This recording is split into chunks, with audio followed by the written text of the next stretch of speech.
Hello and welcome everybody, also from my side. My name is Moritz Keuten. I'm the head of modeling and simulation at FVA. And in today's web seminar, I want to demonstrate to you the capabilities of FVA Workbench regarding the wheel body design. In today's web seminar, we will start with a short motivation. Why do we want to design our wheel bodies? What's the potential? What are the effects? We'll do a short comparison of our new calculation method with the analytic B model, have a slight more detailed peek into the mechanical capabilities of this elastic wheel body. And then we spend most of our time in an online demo where we go through all the steps, starting with the import of a cut wheel body and the positioning, the automatic meshing in the FVA Workbench, the calculation, taking into account the wheel body, and we study the effect on the results. So I would say let's get started. If you have any questions, you can already post them in the questions dialog. I will answer them at the end. And if you don't want to have them discussed in public, you can also add a private notice and we'll answer you after the web seminar. So let's go to the next slide.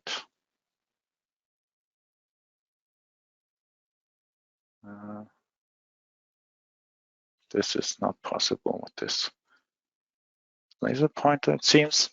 So for those of you who do not know FVA, FVA is the German Research Association for Drive Technology and is the world's leading drive technology research and innovation network. It connects the leading universities in Germany and Europe in the field of drive research with a broad expert community comprising of experts in various industries, industrial, wind power, automotive, and so on. And together they set up new research projects, perform the research, and discuss the results afterwards. And to not just end up discussing results, but taking the next step, making them applicable in your daily business. About 10 years ago, FVA Software and Service was founded as a direct daughter of this research association. And our job is to offer software and also services which make it possible for our users to easily access the content and the results of all this 50 years of research. The main tool for this is the FVA Workbench, high performance calculation tool for the development and design and calculation of gearboxes and mechanical drives. We have just released today the brand new FVA Workbench 7. And I don't have the time today to give you a complete overview of all the new features. If you're interested, I can recommend you one of the previous seminars in our series, which gave an overview there. A few highlights I want to mention, briefly mention, is the calculation performance. We spend a lot of effort on various levels to drastically increase calculation performance. So depending on your application and model, you can cut calculation times by up to 80% compared to the previous version. And on the other hand, of course, we are steadily improving our models to offer you a reliable digital twin during your design and calculation process. For example, we now offer a calculation possibility to consider nonlinear material and geometry effects in plastic gears, loaded tooth contact analysis. So this is a very specialist extension. On the other hand, also for day-to-day work in the system calculation, we adding more and more possibilities to consider additional effects, in particular additional masses, eccentric masses, centrifugal forces of planet carriers and so on, which are especially in the high-speed electric applications may have a significant impact. And the topic of today's web seminar, the elastic wheel body integration into the system analysis. Furthermore, we joined a collaboration with AVL to offer you a consistent tool chain through the whole design process, starting in the concept and design analysis, over in-depth steady state analysis and model analysis with the FVA Workbench, and using the standardized reusable engineering exchange standard REX interface, you can then easily transfer your model to AVL Excite for E-axle and continue your analysis with frequency and time domain dynamics. With those introductory words, let us come to our topic in depth and talk about wheel body design. We start in the upper right corner with example two-stage reductor gearbox, which can be found, for example, in electric drives. And we're interested in this gear here in the middle. And we're talking about increasing the power density of this gearbox, especially this machine elements. And power density and basically is the power you can reasonably transmit divided by the mass you have to spend for this. And our starting point is up here with 1.9 kilogram for the wheel body and a kh beta of 1.09. And first measure could be to add some holes in this wheel body. And by this, we already significantly reduce the weight without, so you don't see this, but actually 2 dots down here, without significantly affecting the performance. If we want to reduce weight further, well, basically we have to reduce volume. So we could move in the rim between the outer and the inner ring of the wheel body to up to a very thin rim thickness over here on the left. And basically the weight decreases linearly with this reduction in volume. On the other hand, of course, those thinner wheel bodies have reduced stiffness, are more elastic, and perform higher deformations. And so if we don't change anything else, our load distribution will get lopsided. The factor we study here to make this noticeable is the kh beta, the load distribution factor, which increases steadily as we decrease weight and increase elasticity. So there is a potential up here. We have less than half of the weight of our starting point, but of course we need to take this additional elasticity into account. Otherwise, we run into problems with our application.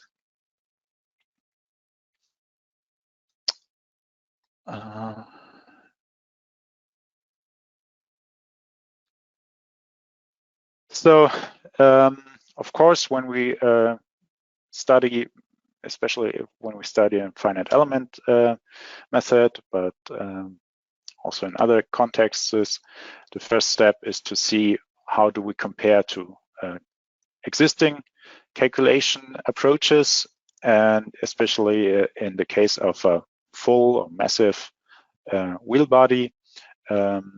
Our assumption that we can also model this with an analytic beam, as is usually done, is, as we see here, very reasonable. So you can always see on the right with the full blue wheel body, this is the analytic beam. And where we have this gray texture, there we have a finite element wheel body, which is also full. And yeah, as we can see, the calculation results are almost the same. The finite element wheel body has a slight lopside here on the right, but it does not really make a difference. So yeah, depending on where you stand, the one is a plausibilization or evaluation for the other. Now, if we, on the other hand, look at the effects of a elastic wheel body with reduced volume, we see, as we just discussed in the overview slide, noticeable change in the load distribution in the system. Of course, this also makes itself known in the 3D load distribution. And if we look at the cause, our wheel body has a significantly higher deflection and also torsion than the full wheel body. So what additional mechanical properties does such an elastic wheel body offer?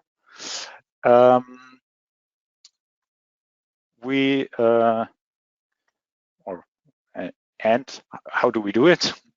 Perhaps we start with that. To allow for high performance calculations in the system analysis, we use a reduced stiffness approach, as we also do for other finite element components like the casing or gear planet carriers or shafts.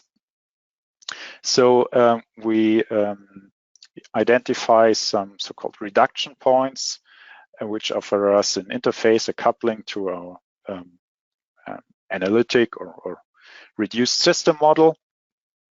And in the case of the gear body, we distribute some reduction points in the mesh, and the same amount of reduction points is also positioned here in the on the shaft axis in the inside of the wheel body, and is connected to the inside of the wheel body. And this separation of this centric node and this eccentric node in the mesh allows us now to capture several additional degrees of freedom when compared to a rigid, or not rigid, elastic, but analytic beam element. So we can now see, or we can account for radial compression between the inside and the outside because of radial forces from the mesh. One noticeable effect is that we can also now account for torsional deformation from the inside to the outside. So let's say our reference node here does not move, then the corresponding node on the outside of the wheel body will be somewhere here. So in a case of an elastic wheel body, we have a noticeable torsion from the inside to the outside. And of course, also tilting of this wheel body, the inner ring relatively to the outer ring, for example, is noticeable. Finally, we can account for the local tilting of the tooth lever on the outside of the wheel body. Here we provide a parameter which allows you to smoothly transition between unrestrained local tilting, or if you don't want to consider this, no tilting, which also smoothes out a bit effects of mesh. So we have a variety of additional degrees of freedom which can be considered here.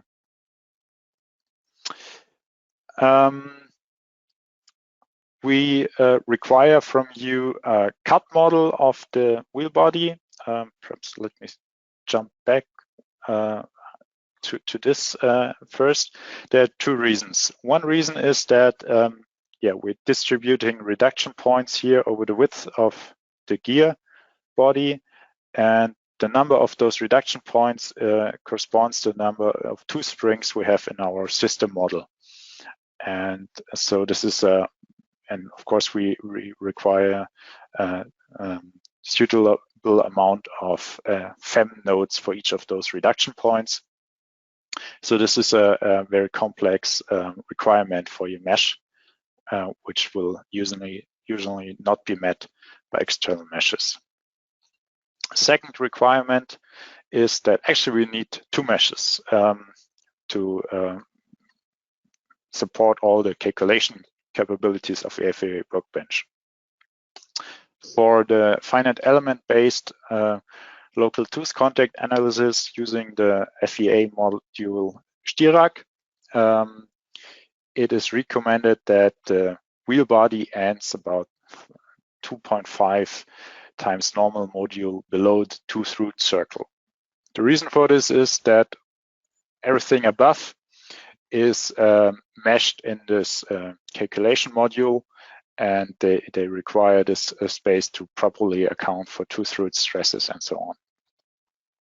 On the other hand, for the system calculation, we don't have those teeth as considered separately. We need to include their stiffness as best as we can in our system calculation. And for this, we extend the wheel body rim up to the substitute bending diameter of the teeth, as we also do it for the analytic wheel body beam. So while meshing, we're actually creating two meshes, one for the system calculation with a thicker rim and one for the finite element local tooth contact analysis with a much thinner ring. So enough showing slides. Let's jump into our online demo where we go to the steps.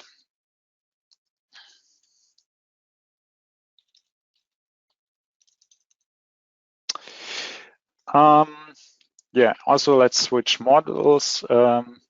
I've prepared for this seminar today here this one-stage gearbox, and I've already played around a bit such that it looks reasonable if we take a massive wheel body into account. So we look at at the load capacity according to ISO 6336. Furthermore, we want to look at the local load distribution, gear force excitation, and the micro-pitting also locally. We just quickly run a calculation and call this the massive wheel body, and have a look at the results.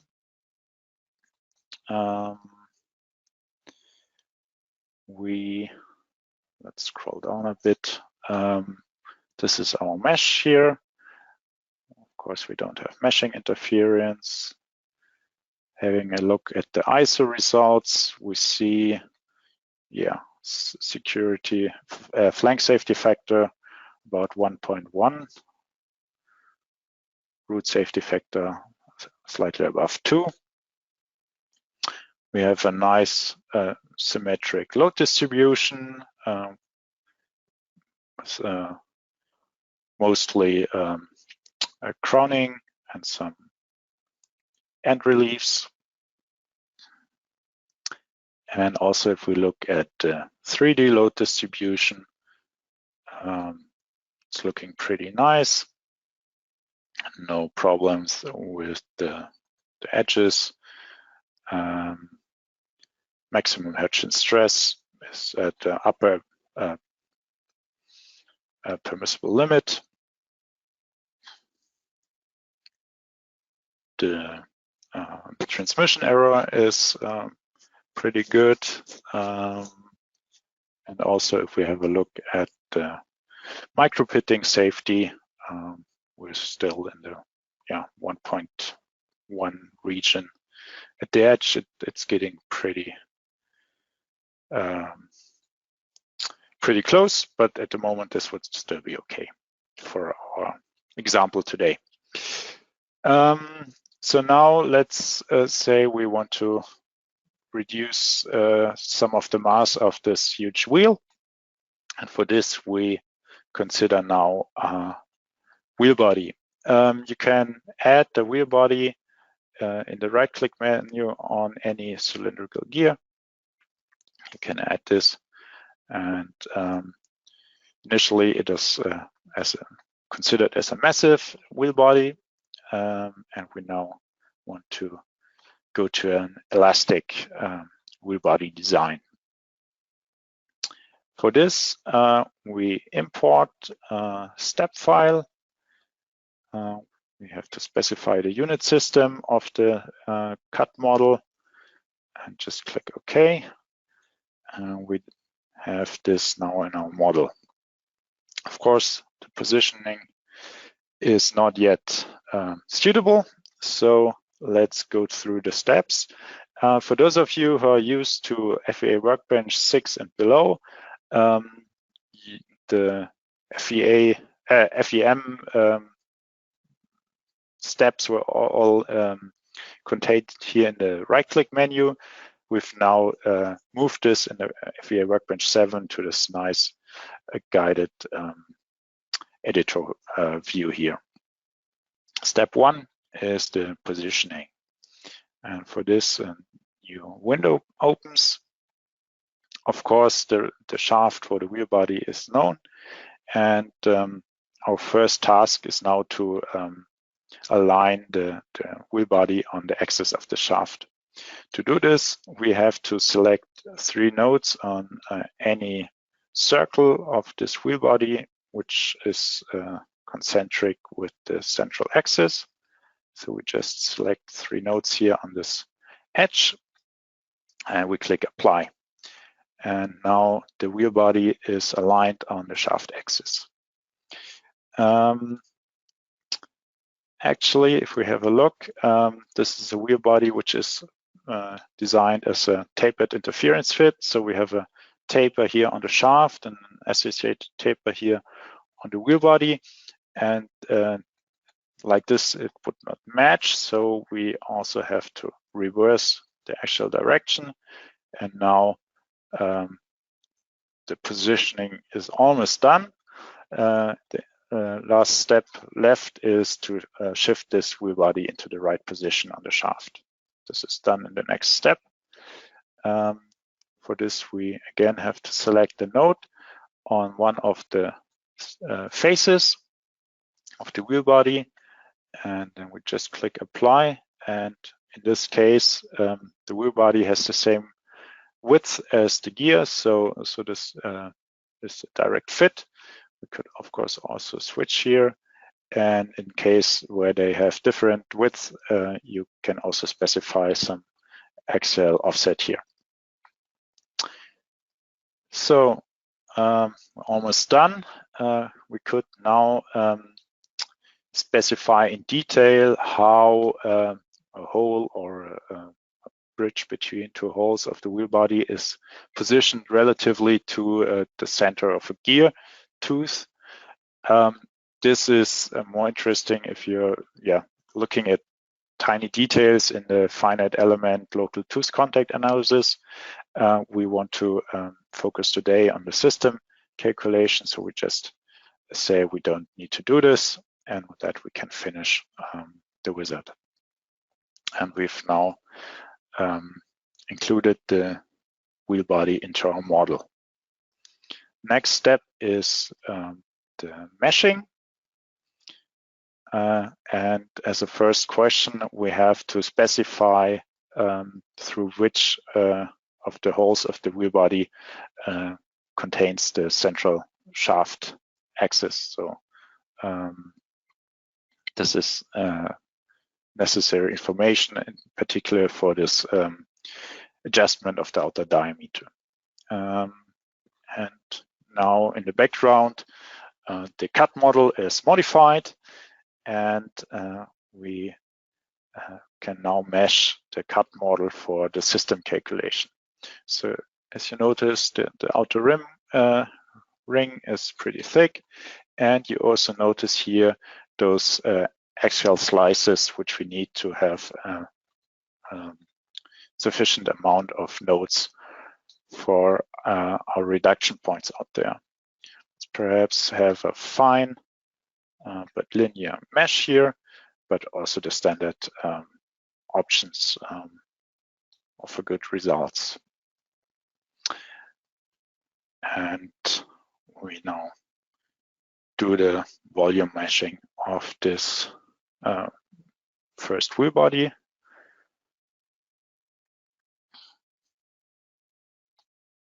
Takes a moment, and now you see already here in the 3D model the meshed wheel body, and here in our dialog we now have to mesh the second wheel body, which is used for the load distribution with finite element basis, where we now have a much thinner outer ring.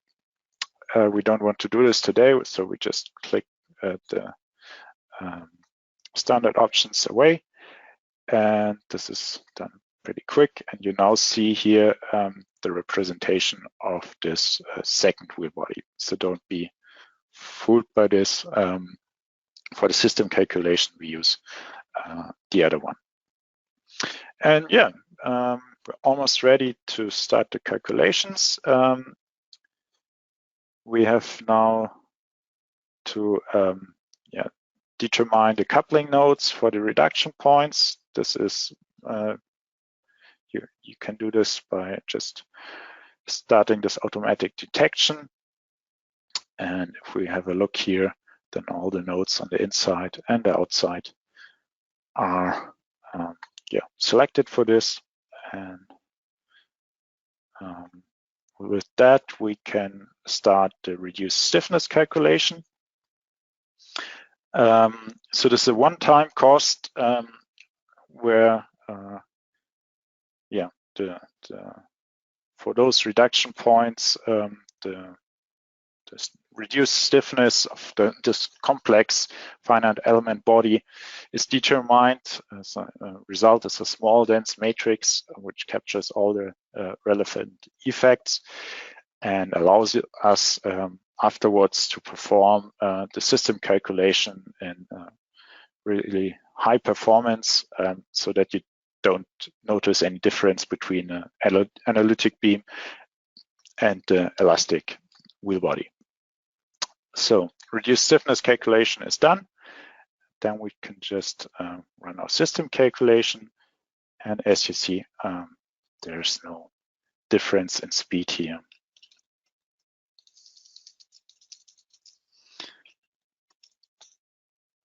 And now let's have a look at the results. For this, we now look at the comparison results. So it's the same result or report template we used previously. It's a standard system calculation template. We can now have a nice overview. On the right-hand side, you see the results of the massive wheel body calculation. On the left-hand side of the elastic wheel body calculation. yeah, as we can see, we already see a noticeable difference in the overall torsion of the model. Scrolling down, we notice that maximum Hertz pressure increased drastically, and also the force excitation level increased drastically. Looking at the ISO, we notice that safety flank factors on the flank are now pretty close, and this is due to a significantly increased KH beta factor. So let's have a look in detail. We of course don't see any difference in geometries. The deviation and tilting of the gears is different, of course. Load capacity according to ISO, we see the difference in KH beta, which results in higher friction contact stress and corresponding reduction in the flank safety factor. Also the same for the root. So what's happening? We see a significantly lopsided load distribution here, which is caused by large lateral and also torsional deflections of our elastic wheel body compared to the full wheel body. And in result also the mating gear is deflected a bit differently than in the original case. Let's have a look at the local load distribution. We see now a highly red area down there. So we now have edge peaks, and also here on the in the volume, I would say we also have much higher load distribution, as you can see here, compared to our nice original load distribution, which we planned while we still had a massive wheel body. Friction stress increases drastically, and of course we also see the results in the transmission error, which is now about 3 times higher, and also the first order of the transmission deviation spectrum is more than twice as high, and also the second order is now almost the same size as the first order was previously. So drastic changes in the excitation behavior. And finally, looking at the micropitting, we notice due to this uneven load distribution, uneven flash temperature distribution, and as a result, we now have a region here on the lower right corner where our safety drops below 1. Yeah, so noticeable results or changes in the results due to this increased elasticity of our wheel body. One countermeasure which we could now use is, of course, to adjust the modification. If we significantly alter the helix angle modification, and have another look.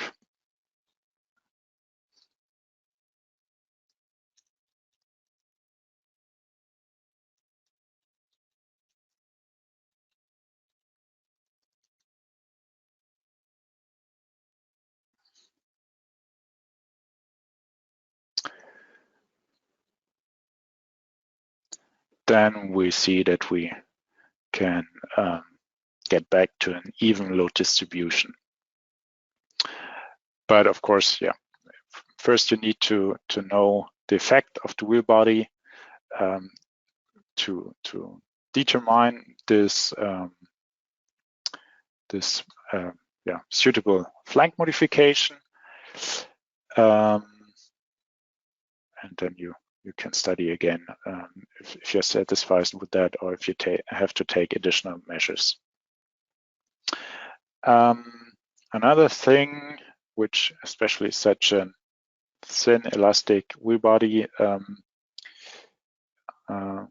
demonstrates, is a noticeable different behavior when switching from push to pull operation. So if you think you're done by defining your modification for your power flow and just use this for both flanks, then you're probably in for a bad surprise when you go into reverse.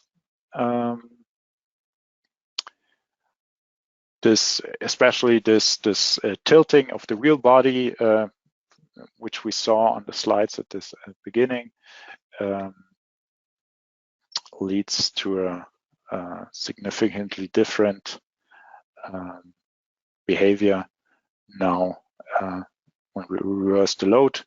As you see here now, for this flank, we should specify our flank modification in the other direction to even out this uneven load distribution.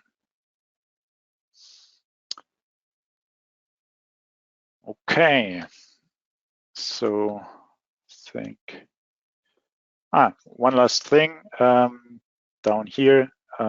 You see the parameter where you can modify the local tilting.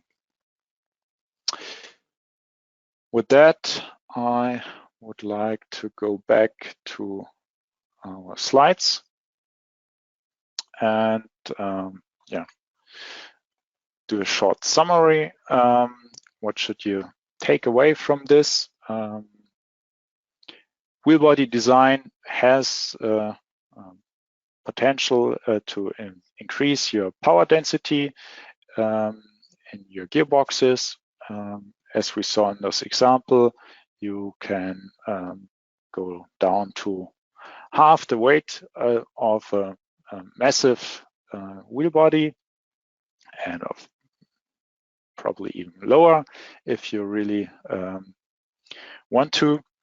But the lower you go, the more elastic, of course, your wheel body becomes, and you need to take these effects into account and then define your countermeasures or decide whether it's still acceptable system behavior for you.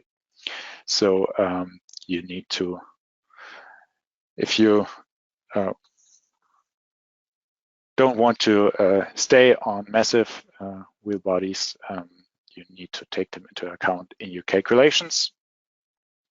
The FVA Workbench offers you the possibility to do so.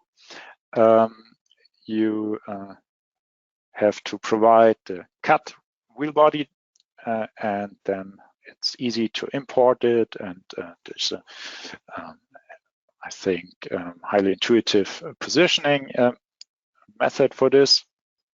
We provide an automatic meshing algorithm, so you don't need to bother anybody of your meshing colleagues if you have any.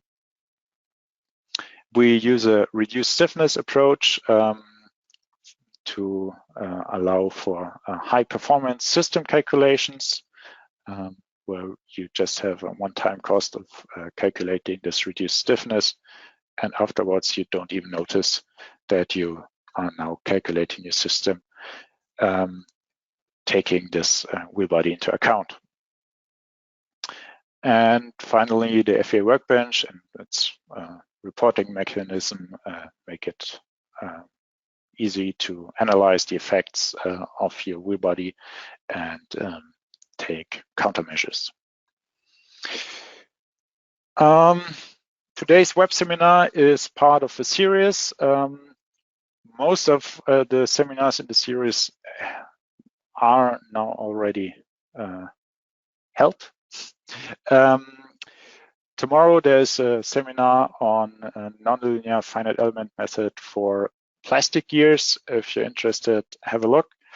And if you missed any of the seminars, and you can watch them on our homepage. They're all recorded. If you don't want to miss any more web seminars or any other news as our brand new release, become part of the network and stay up to date. With that, I want to thank you for your attention, and now let's have a look at the questions. If you don't want to post your question for public discussion, you can also add a question after the end of the webinar, and we'll just answer you directly.